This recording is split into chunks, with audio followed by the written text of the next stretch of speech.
And we're back, Pittsburgh Steelers fans. I'm sorry, I can't help myself. Ever since I did that one show. We're back. Steelers Dad Geek Q&A. Behind the steel curtain, Deputy Editor Dave Schofield and his big brother, Rich. You good, Rich? I'm good.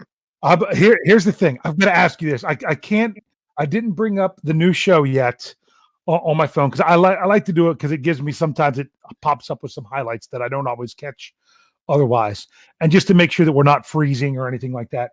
But Jesse George had a comment about the names of the podcasts that we're doing, and I think I need to use Jesse's line against one Brian Anthony Davis.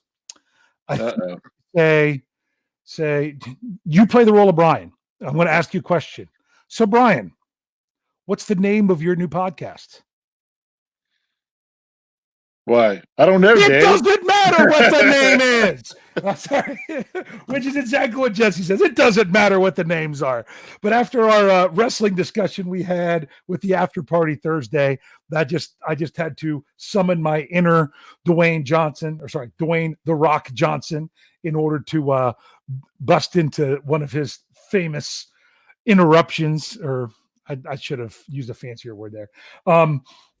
That he would give with many of his interviews, which was great. So it doesn't matter what the name is of the podcasts, but this podcast is the Stat Geek Q&A because we are going to get to the live chat here as soon as we can. First things first, last week, as soon as I ended the show, boom, up comes a super chat from the artist that we call X. Yeah, do you smell what bad is cooking? Yes, I love it. Oh no, this is already going down the wrong path. But X asked the question. I'm pretty sure it was a $5? I think it was $5. It was $5 in the tip jar. Okay. He wanted to know, has there been a quarterback with the same injury as Ben Roethlisberger to critique? The answer is not exactly. But close, but sort of. The answer to that question was, Rich? Jake Delhomme. Jake Delhomme. He had to actually have Tommy John surgery in 2007. So it's not the exact surgery, but he came back. The other thing is he was 32 when he had the surgery. Ben is a little bit older than that, with him coming back. But you're also talking another 10 years of medical advances. So he had Tommy John 2007. Just so you know, the Carolina Panthers that next year went 12-4. Yeah. They went 12-4. He had a very good year. Had a very good year. He actually had 3,288 yards, 15 touchdowns, 12 interceptions. That would, those numbers didn't look that great, but they're great. But they lost their first playoff game. Do you know who they lost to the first round of it? It wasn't the first round. It was the second round of the playoffs. It was divisional weekend. So that would have been January of 2008. No, it was from the 2008 season. Oh, so 2008 season. So it would have been January of 2009. Yeah. Yeah, no idea. They lost to the eventual NFC champions, who fell to the Pittsburgh Steelers in Super Bowl 43. That is correct. Low key, that had it in there. They lost to the Cardinals. Gotcha. In the playoffs. The Cardinals then went on to go to the Super Bowl with the Steelers. So he had a good year. Now, he didn't have the best year the next year. He had a lot more interceptions and a lot fewer touchdowns. And he didn't play the whole season the following year. But he played all 16 games the following year and had a 12-4 record. So doesn't mean that that's what we're going to get from Ben Roethlisberger, but at least that tells you that it's something that can be done. So, bro, new Steelers wide receiver coach. Any thoughts? My first thought was, first of all, it's sad that you had to say on the last podcast about how you couldn't place Ike Hilliard and kept thinking Ike Taylor. That's awful. Obviously, well, I know why. It's because typically I did. Obviously, you didn't have Ike Hilliard in a bunch of our fantasy leagues. No, I did. I know I did at least once. That's why I had him a couple times. So Actually, I might have had him the year I won the whole thing. I don't remember, but Yeah, he had between regular season and playoffs, he had 30 touchdowns as a Giant in 8 seasons. correct. But he had because he had 28 regular season touchdowns and 2 playoffs. And what's crazy is the 2 playoff touchdowns, same game. I put that in the article today. He had 2 touchdowns on 10 receptions, 155 yards in the NFC Championship game for the Giants. They took down, if I remember right, it was the Vikings. It was like 41-0. They won the NFC Championship game, went to the Super Bowl, and unfortunately, they fell to that purple team that year. But that was his biggest, probably. I mean, especially because of the stage, that had to be what I would consider his biggest game. But I'm trying to think now. He's come to us was with the Redskins the last few years. Yes. All right. As I was telling you, and I finally put it all together. So he'd been with the Redskins with Jay Gruden. Mm-hmm.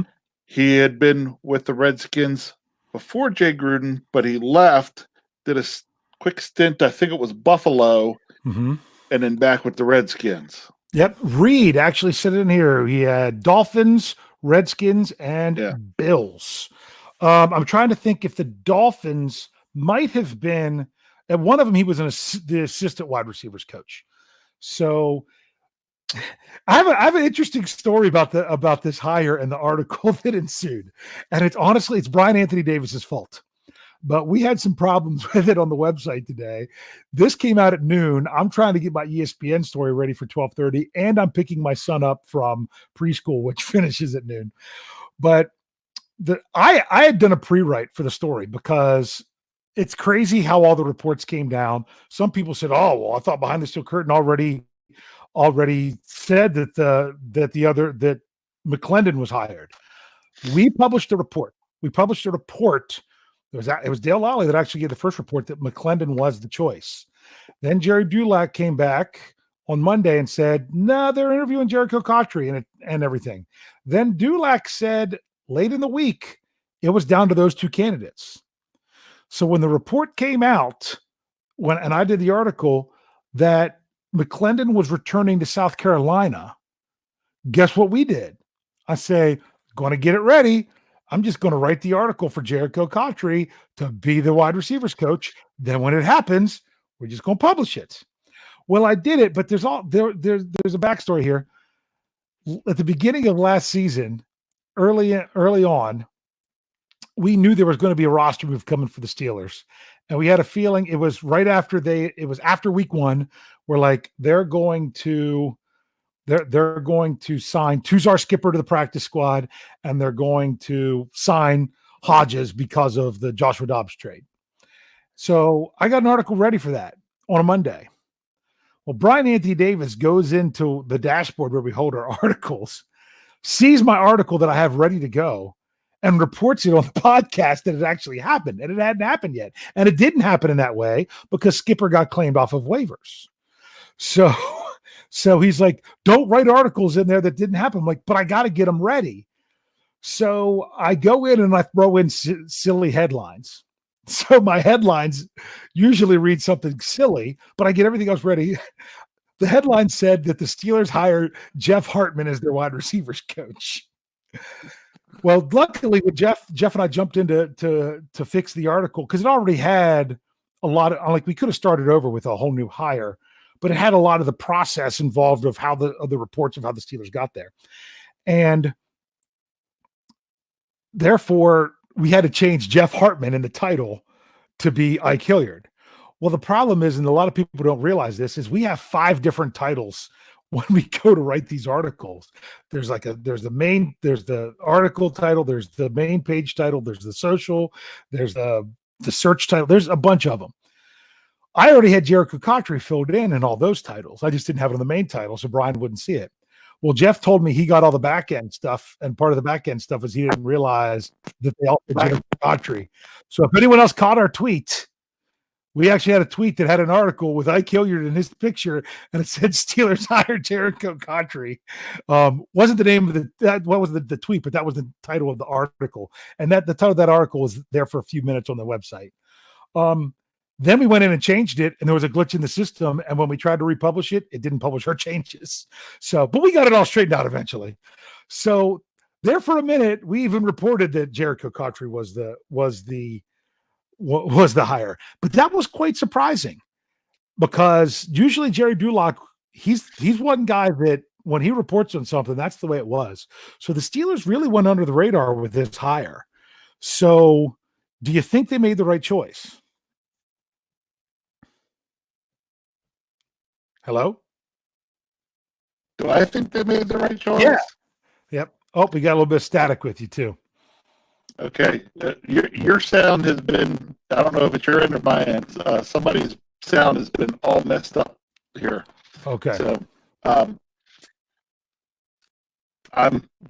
you sound like a robot talking to me, but I didn't catch what you said there. What did I think of the hire? I like the hire. I probably prefer Hilliard to Jericho Cotchery.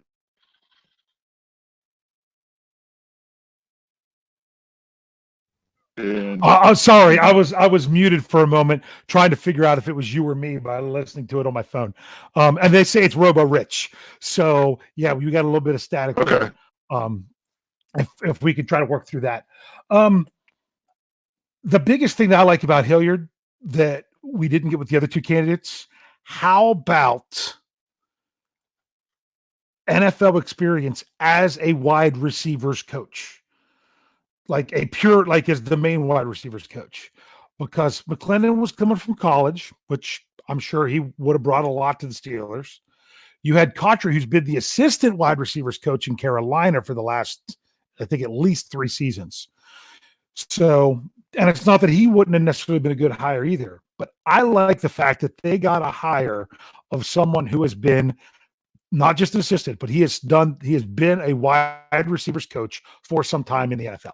So that's something that happened. So you're ready to see if you got it, if you got your situation fixed there, Rich? Nope. He's shaking his head that he's having some technical issues there. So we'll keep him on the screen there for if we need to. I like the hire. You got someone. I mean, when you have a receiver like that you hire, and that was kind of something I thought was good with Cotchery. You're talking about a guy that has NFL experience playing the position, and also has experience coaching the position. I think, in all, that's a pretty good idea. What we're going to do now is for this Q&A, we'll see if I can if we can get Rich back here or not. Right now he's good because he's muted. We're going to open up to you all. Oh, and he's gone. We're going to open up to you all to see what you would like to discuss. Anything you want to bring up. I'm opening it up for questions from the live chat. Whether you just have some overall questions. If you didn't catch the last show, the actual Stat Geek show, I told the story about my experience of being contacted with ESPN over my coverage of Coach Tomlin, and his interview with First Take. So we'll just see. I don't know what you guys want to talk about. So throw a question out there. We got one already. Here's Ron. Ron says, Dave, don't you think the draft should be focused on offense? I do. And what's going on with that is I don't know that I'd go as far as Lance Williams suggested the Steelers need to draft all offense in 2019. I'm not ready to go that far because I think they definitely I think they need an outside linebacker at some point, whether or not they have Bud Dupree or not, just to see. I wouldn't even mind that being their top pick, but we'll see. But I think that it should be very offensive heavy. I've gone on record saying I think that the Steelers have more capable players at running back than they do at other positions where they have holes. Although an upgrade at running back would be great, I don't think that's the biggest need when you really have to fill in other things, other places. So I'm more looking at offensive line, tight end, things of that nature. But yeah, I think it should be pretty much focused on offense. Do I know the exact surgery Ben had? Is what Michael Mal wants to know. We don't. There was a report that it was not Tommy John's, but the Steelers are not confirming or denying anything. There are reports of what it is, but I think that's something that Ben has tried to kind of keep private. So that's kind of how it would be. So then Bo wanted to know, what would I take with the second round pick? I kind of answered that. I would take, it depends on what's there. If there's a running back that's too good to pass up in that position, I wouldn't throw a fit if they took it. I don't want to see him reach on a running back there. I would like to have a pool of positions of needs and take the best player available at one of those positions. And those positions for me are offensive line, tight end, edge rusher. And that's pretty much it. I think the Steelers later in the draft might try to get some depth at some other places like safety. They could even go safety as high as the second round, but they have two pretty good safeties there. So there's that. That's mainly where I'm going to go. I'm going to see if we got better audio from Rich. Do we got better? Say something. Yes, no, 'cause you still- Right. I'm not getting anything from you. You're even breaking up where I don't even hear too much. We've got some people throwing in some of their suggestions of offensive line, and one of those things. So hold on, it just skipped ahead. So I want to see what else we got here. If McDonald stays, are they still drafting a tight end early? Is what AJC wants to know. That's a great question. The Steelers have to make a decision what they want to do there. Like I said, Vance McDonald, it's a club option that they have to exercise by the start of the new league year. They could save $5 million approximately if they move on from him. But the question is, are they going to have a viable tight end that would cost them less money than that? The only way I see that would be is if they are pretty sure they're going to draft one, and that player then also has to work out for them. So then there's the question of Nick Vannett, who's a free agent who the Steelers traded for and had him for this year. If the Steelers end up keeping, re-signing Vannett and keeping McDonald, I think that's an indication they're not going to go tight end very high in the draft.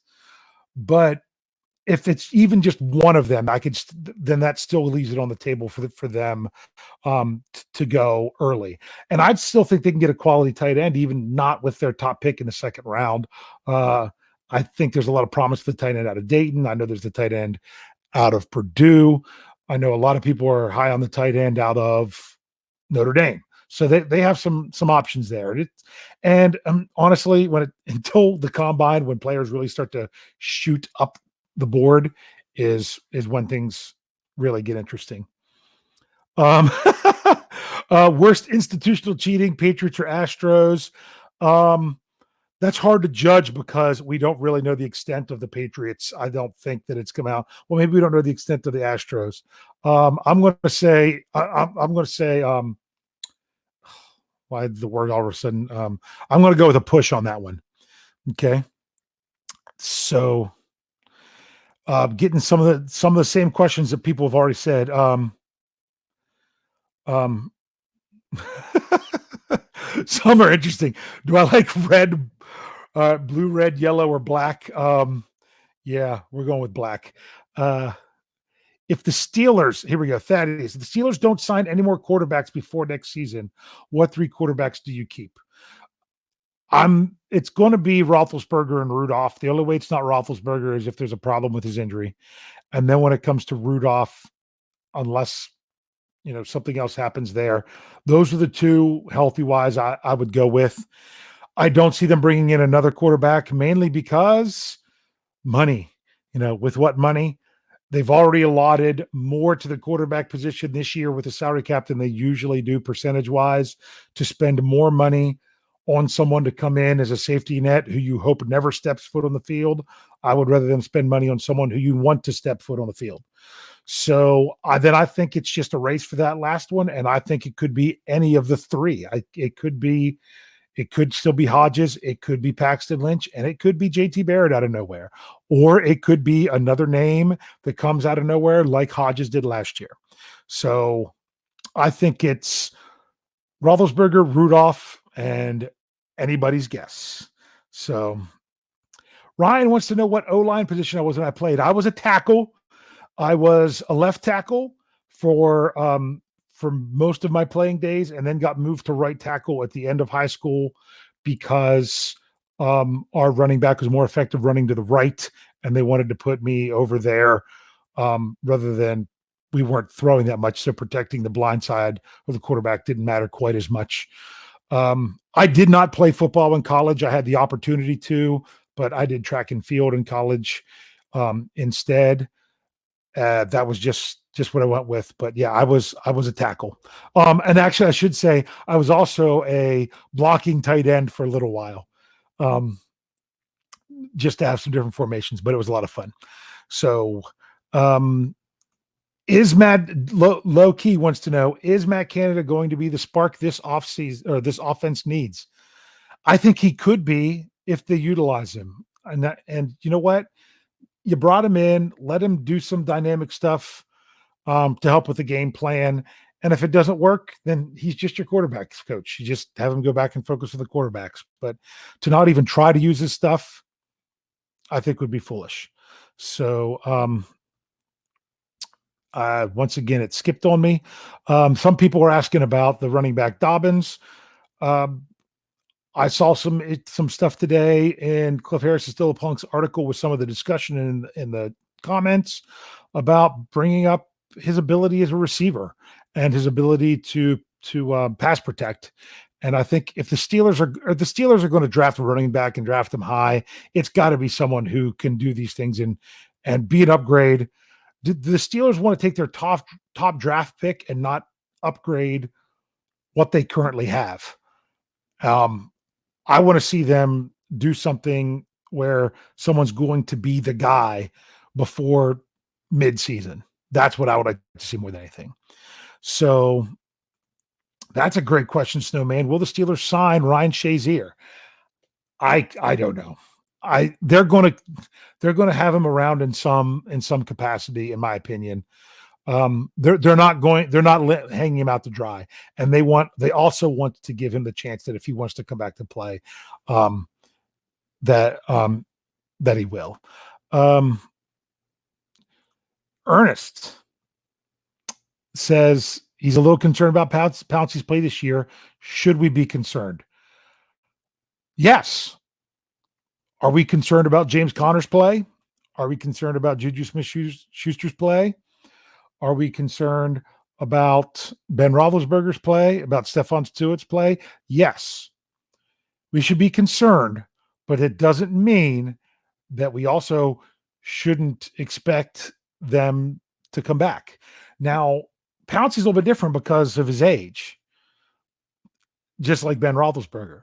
You know, someone like a James Conner and Juju Smith-Schuster, guys just a year removed from the Pro Bowl, that they have a bad year. They didn't have a good quarterback situation, and they both dealt with injuries that if they can stay healthy and Ben stays healthy, I'd love to see them bounce. I would hope that Pouncey could possibly be one of those people that plays better with Ben Roethlisberger, but we could be concerned, but we shouldn't also shut the door on the possibility of him still being the caliber player that he once was. So, Steelers fan 74, who stays and who are cap casualties? I think we're pretty sure that we know that Ramon Foster will be a cap casualty. If I were to rank them in order of what I believe most likely cap casualties and go down from there, I would go Ramon Foster 1. I'd go Anthony Chickillo 2. I just don't see how they could keep him around with his lack of availability, not being a starter. I still don't think he's the answer, even if there's no Bud Dupree. And they could get a decent cap relief from letting him go. I'm going to put him 2. I'm going to put Mark Barron 3. I would not mind keeping Mark Barron as depth, but he's pretty expensive. Depth is the problem, and that's what the Steelers have to weigh there. And then I'm going to say Vance McDonald, but personally, I would like to see him to see him keep him around. But that's just me. That's my order. Um, Rajan, if I said that right, wants to know what 3 starters I would trade before the draft. None. I like my Steelers. I guess I'm a little bit too loyal. I'm not a guy that says I'll just trade these guys. I like him because I wouldn't trade starters. I'd trade Brian Switzer. I'd trade who else could I trade? No, a lot of the guys aren't under contract that I would trade. So, but I don't know that anyone would take anything for them. The Steelers used to be super deep at offensive line, and they had it like they traded Gerald Hawkins last year. But after losing a couple guys to waiver wires throughout the season, I don't see the depth there either. This is a good statement from Ryan. Ryan Kellerman said, they cut Vance and the next tight end isn't as good. Everyone who said cut Vance will want him back. I agree. I think you're right. Reed says, wouldn't mind seeing a 2 tight end draft like the Patriots have done before. But yeah, this is a question I don't know that I really have an answer to because I wanted to find this out myself. How did Seattle sign Greg Olsen today from Carolina? Don't we have to wait until free agency begins? I think it has to do with the manner in which he was released. Because it wasn't just an unrestricted free agent, because he was released. I don't know that he had to wait, just kind of like players that aren't, Steelers sign futures contracts and stuff with other people. It has something to do with that, but I can't say 100% for sure. I should have known the answer to that question. I want to know the answer to that question. So if someone puts it in the live chat, I will throw it up there. Here from Mike O'Malley. Dave, does the Bud decision waiver the draft and free agency and signing players on the roster? Is he worth it? Okay. And Michael says, I love his run help. Absolutely. That it's going to determine what the Steelers do in free agency in the draft, because it depends if it becomes if they don't have Bud Dupree, they have a hole that has to be filled. If they do have Dupree, then I still think that the young guys they have as backups could be suitable backups, and they wouldn't even have to address the position, even with the loss of Chicolo. Although I do think they would still possibly draft one even late, if not picking up someone for cheap. So I think it's very much determines that. And something that I say, is he worth it? That's the thing. You got to figure out if he's worth it. The reports were today is that he fired his agent and is looking for new representation for his new deal. And that's usually, sometimes these big name agents like the Rosenhaus brothers, they just signed Javon Hargrave recently, because sometimes, and it's kind of a shame that sometimes lower name guys now Dupree wasn't as lower name. He was a first round pick, but have not the biggest sports agents in the world because they don't want to take a chance on them, and they stick through them. And then the first time they come up to get a big deal, they drop their agents and go to a bigger name person that can get them more money. And the big name person knows that they get the money for them. So sometimes I think that kind of stinks for the guys that, were with them for so long, but we'll see what happens with Dupree. One thing that I brought up in an article that I said, the question was, have we turned into what have you done for me lately fan base, where we only, think back, we can't go beyond a year to say how we feel about people. Bad year from Juju, he's not a number one. Bad year from Connor, he's not the answer. Stephon Tuitt was hurt, we need to move on from him, he's always hurt, even though he had a great season up until he got hurt. Ben Roethlisberger is going to be nothing because he didn't do anything last year. We forget about the things that they did. But we're also, what have you done for me lately in the other aspect of it, of Dupree had a great year last year. Where was he the first 4? Where was it? If we re-sign Dupree, are we going to get 2019 Dupree? Or are we going to get 2017 Dupree? There's a big difference, because I don't want to pay the 2019 Dupree price for 2017 by Dupree. So I would have liked to have seen more than 1 year production. So that's just kind of my thoughts there. But I also would like to keep this defense completely intact if they can. Vodka wants to know if they're any closer to a CBA. I haven't heard any reports since they had a meeting, not this past week, but the one before. That's the last time I heard anything that they that right now the biggest issue is the 17 game season. It seems like that the owners want to have that as an option to add, and the players, in order to add it, they're going to have to give up some stuff. I know some people are thinking it's going to be the whole marijuana issue, but apparently they might have already agreed on that aside from the whole 17 game thing. Alex wants to know what the Steelers see in Rudolph. I had an article ready to go about Mason Rudolph that because of the new accusation, well, not new accusation, because of the resurfacing of the accusations against him, I just felt wasn't appropriate to bring up at the time. And that is, you could look at Mason Rudolph's 2019 season.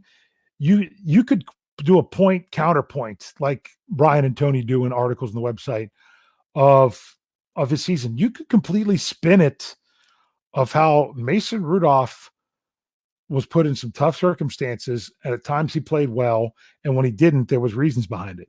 You could completely spin it that Mason Rudolph, was given some great circumstances and didn't come through. You could spin it either way. And eventually I'm going to do that article, but I'm just waiting for some other things to die down. So just to say that, there was nothing to see in Rudolph, that's not, I don't feel that that's accurate. But some people that are very critical of Rudolph are the same people that are also really critical of Ben Roethlisberger and doesn't think he does much right. So for some reason, some people expect the quarterback to make the perfect read and perfect throw on every snap, and that's just not realistic at all. Because Snowman said about Bud Dupree signing him a drafter's replacement, you're going to do one or the other, and maybe even both. Here, Double T wants to know about the Steelers trying to trade in the first round if a certain QB drops. Honestly, with everything else that the Steelers need, and with Ben Roethlisberger coming back, I don't think this is the year to address quarterback. I really don't. Just because I don't know that you're going to get someone that is that much better than Mason Rudolph. So we'll see.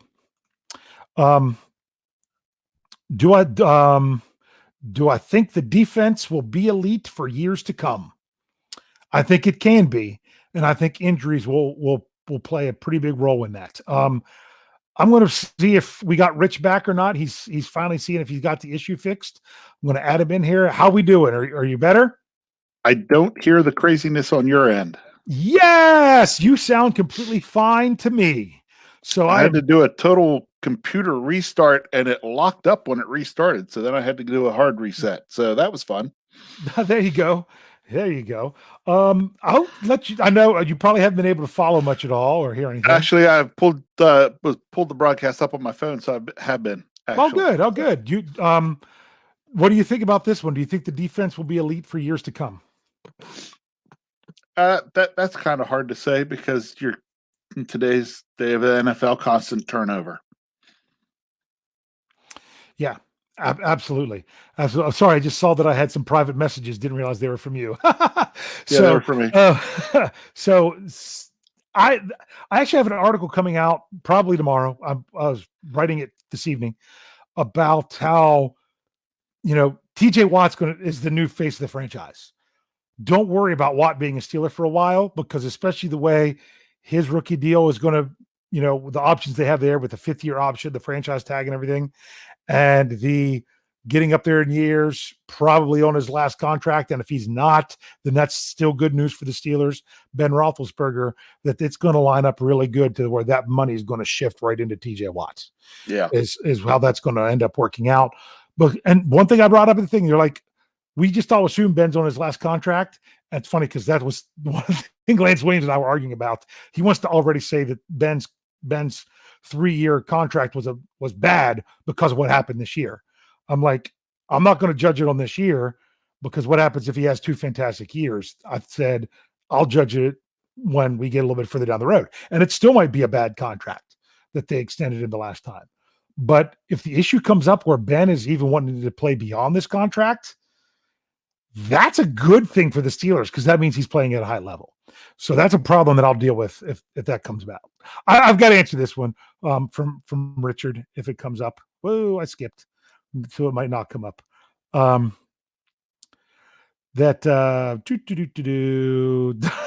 I'll bring up this one.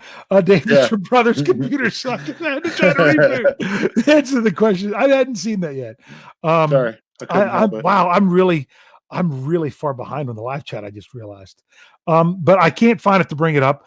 But the question was about. Oh, here it was. He's going to be the receiver. That one? No, it was. How much weight have I lost? No. There's no chance I can get too thin. I've lost like. Well, I'll be honest with you. The other thing is I switched what side the light's on. I'm lighting up my better side now. You have a better side? Yeah, but actually, no. The better side's probably the back side. Wow,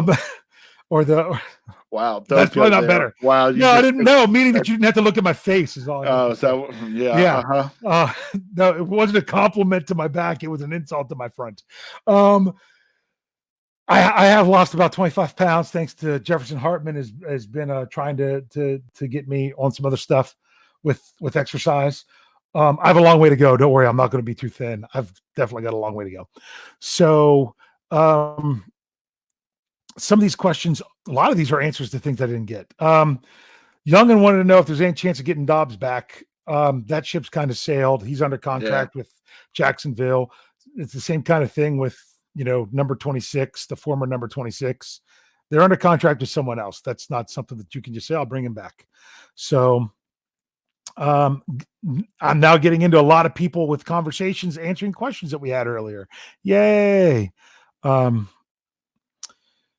So and I like the great discussion between you all when we're not there. I think who is going to be the receiver the Steelers pay the big bucks? And is he on the team? What do you think, Rich?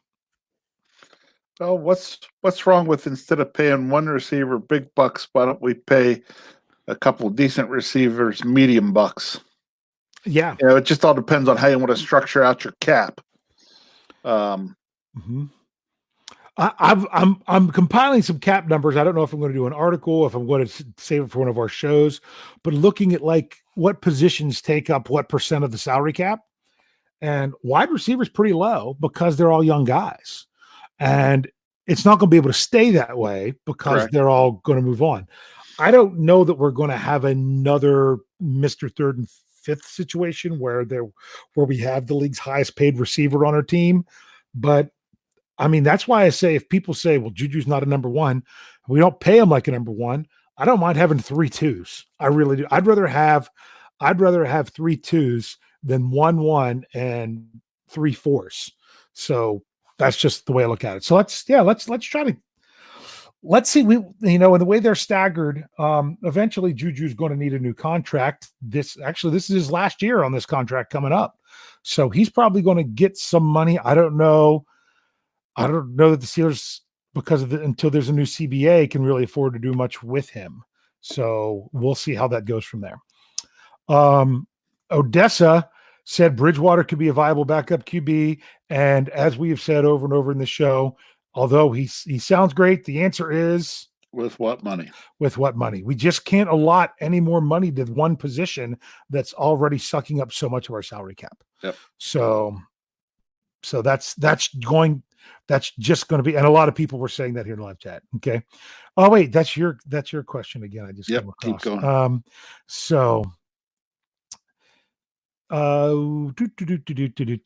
lot of people. I love the discussion going back and forth. Okay. Yeah, here we go. Okay, I'll go there. Steeler fan 74. What about the Thomas Davis comments that Ben quit on the team in 2019? That just reiterated my article that I had, I think it was last week since the show, that I said the title of the article was, when it comes to your Steelers news, go homegrown. Buy local. Yep. No, yeah, buy local. Go homegrown. News sources that actually cover the Steelers.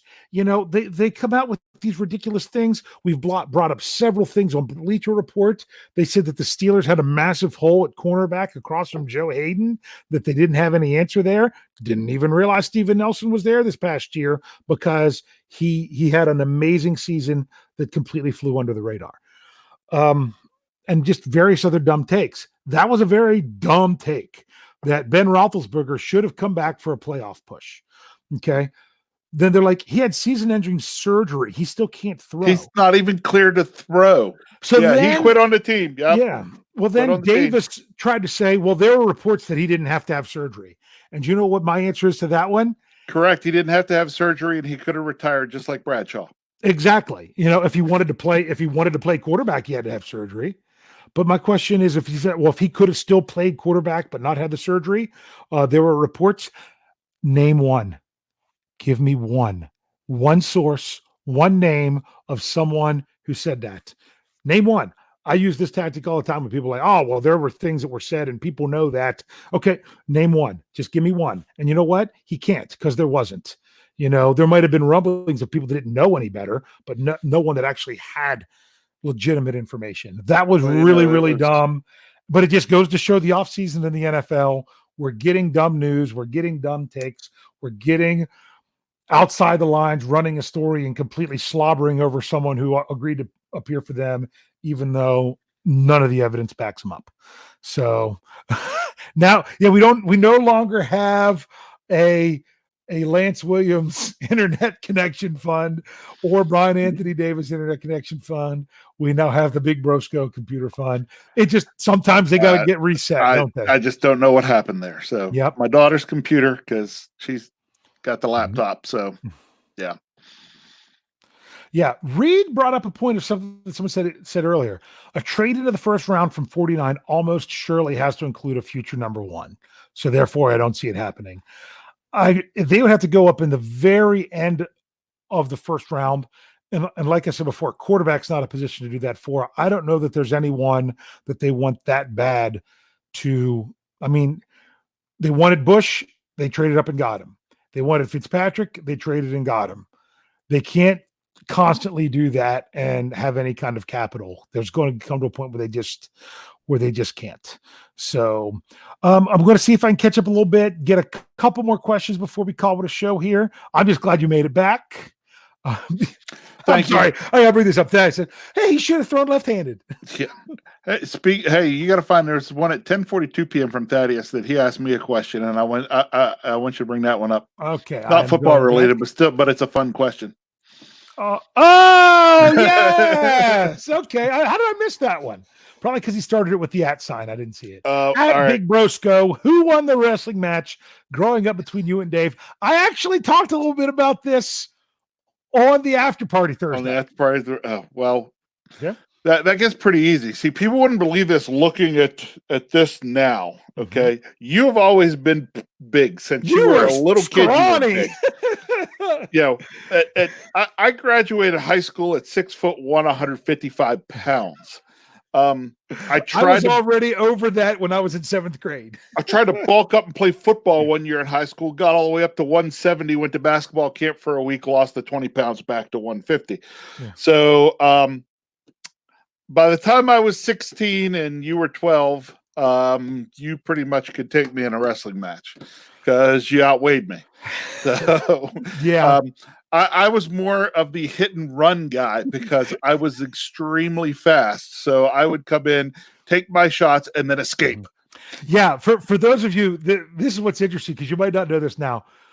Rich was the speedy guy. He was like in high school with baseball. He was either the leadoff or number 9 hitter because, a lot of times in high school, you want that speedy guy at the very end of your lineup to roll into it. But a lot of times you're the leadoff guy. They wanted you to get it on. They wanted you that leadoff walk. And how many times did you get the leadoff walk? They had the great bunter behind you, and they'd get you all the way to third base with one out and the number 3 hitter coming up. That's just what they would do. 8 times my senior year in high school. That's what you guys did. So I was the fast guy. You were the strong guy. So the wrestling matches, by the time you were 12, you pretty much could take the wrestling matches.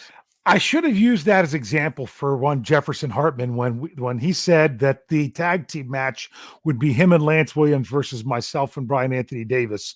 And I just said, you guys don't get, well, first of all, I said, I'd gladly take Brian as my tag team partner because he would play dirty.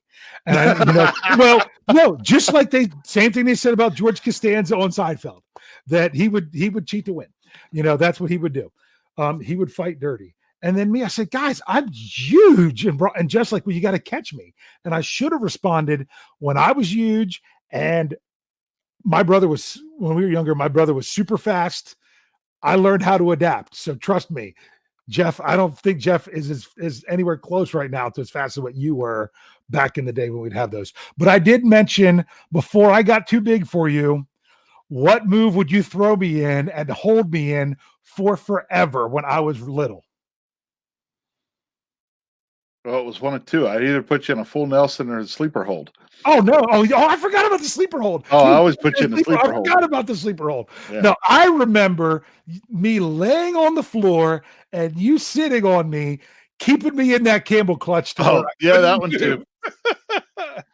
So that was a lot of fun. We had some good wrestling matches, but like I said before, you and I didn't fight that much growing up. I mean, we did have one pretty intense dispute during wiffle ball in college, but that was pretty funny. That was pretty much it.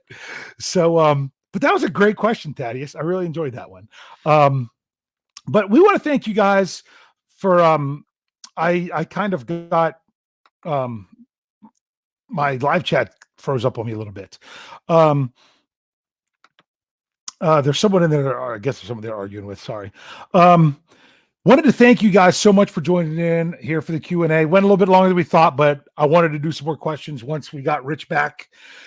Thank you for joining us. If you didn't catch the first show, make sure you go back and see that, because there was some really good, interesting stuff that we brought up, not just about the turnovers for the year, but also the whole thing that went down with Behind the Steel Curtain and ESPN. Make sure you are hitting that like button, pound that like button, hit the like button. That's the best thing you can do for us. And if you haven't, make sure you subscribe. The subscription's going up. I'm also going to say this. Jeff's never mentioned it. If you're one of those people that's on Facebook and you're not following Behind the Steel Curtain, go in and follow Behind the Steel Curtain. We are almost to 100,000 follows on Facebook, and I'd really like to see that one, because we really get the information out there. So make sure you're hitting the website. Like we said, 8 to 10 articles a day. Make sure you're got the notifications set up for YouTube so you know when the shows go.